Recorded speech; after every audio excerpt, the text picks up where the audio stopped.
নমস্কার বন্ধুরা। আজ আমাকে নিজেকেই গাই ধোয়াতে হচ্ছে, কারণ যে কাকু আমাদের গাই ধুয়ে দেন উনি আজকে আসেননি। আর আজকে আমাকে একবার বীজতলাও যেতে হবে, তাই তাড়াতাড়ি গাই ধুয়ে বীজতলায় যাব, আপনাদেরও নিয়ে যাব। চলুন তাহলে তাড়াতাড়ি গাইটা ধুয়ে নিই। বন্ধুরা, আমি যাচ্ছি একটু আমার বীজতলাটা পরিদর্শন করতে।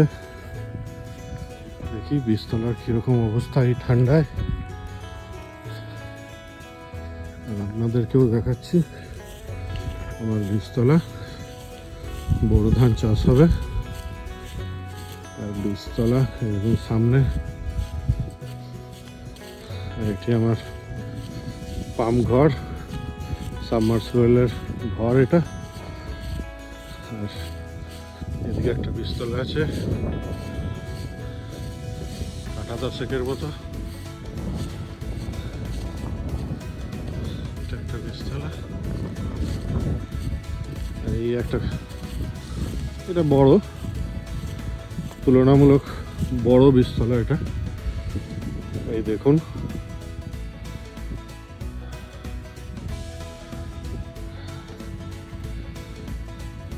প্লাস্টিক ঢাকা দিতে হয়েছে।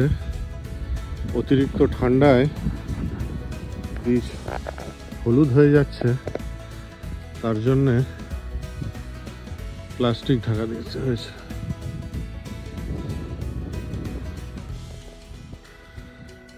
এটা আনুমানিক 15 থেকে 16 কাঠা জমি বীজতলা করা হয়েছে। আর আগেরটা তো দেখলেন, ওটা 10 কাঠা। এই যে আমার ট্রান্সফরমার,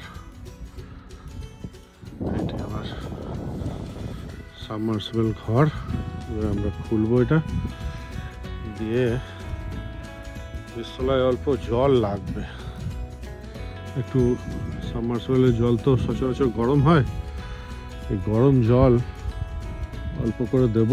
10-15 মিনিট চালাবো, আধ ঘন্টার মতো, তাতে বীজের ঠান্ডা ভাবটা একটু কাটবে। আচ্ছা বন্ধুরা, পাম্পটা চালাই, তারপরে আবার দেখাবো আপনাদেরকে।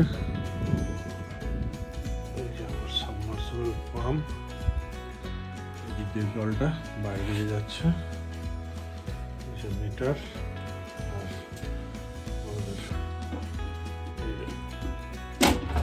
অন করে দিলাম, আপনাদের ওইদিকে দেখাই। জল পড়ছে,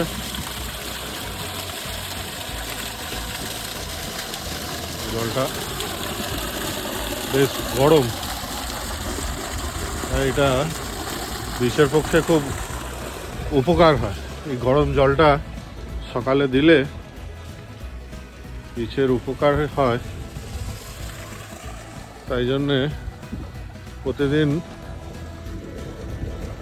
20 মিনিট কি আধ ঘন্টার মতো চালাই, যাতে গরম জলটা পেয়ে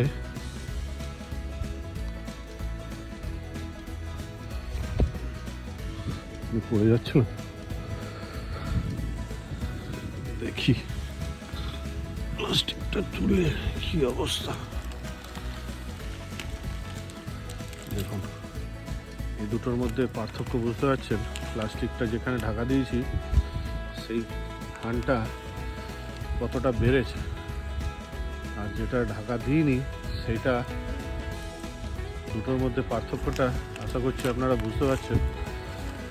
প্লাস্টিক ঢাকা দেওয়াতে বীজটা সুন্দর গরম পেয়েছে, বেড়েছে তাড়াতাড়ি। আর এটা প্লাস্টিক ঢাকা পড়েনি, সেই জন্য এখনো একটু তুলনামূলক একটু কম বেড়েছে, আর হলুদ ভাবটা বেশি আছে। এটা দেখুন, সবুজ হয়ে গেছে, কিন্তু এটার ঠান্ডার শকটা বেশি পাচ্ছে।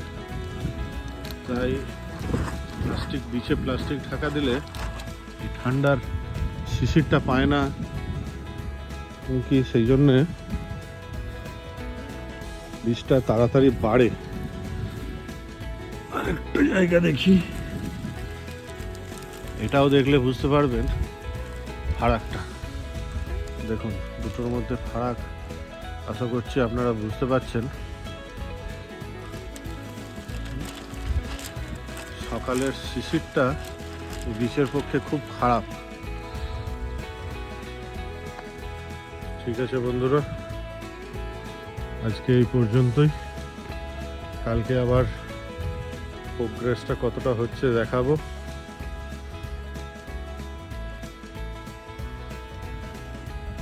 সবগুলোই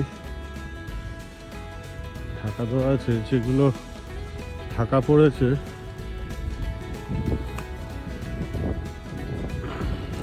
দেখুন দুটোর তফাৎ ভালোভাবে বোঝা যাচ্ছে।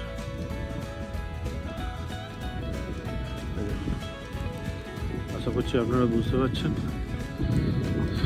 খুব ছোট গাছ হলে, শুধু ধান নয়, যে কোনো গাছই খুব ছোট হলে, যদি আপনারা ছাদে বা কোথাও গাছ লাগান, খুব ছোট হলে রাতে প্লাস্টিক ঢাকা দিয়ে দেবেন, রোদের মধ্যে খুলে দেবেন প্লাস্টিকটা। তাহলে দেখবেন গাছটা এই ঠান্ডাতে মরবে না, মরবে না, বা তার গ্রোথটা ঠিক থাকবে। আজকে এই পর্যন্তই, আবার কাল দেখা হবে। টাটা।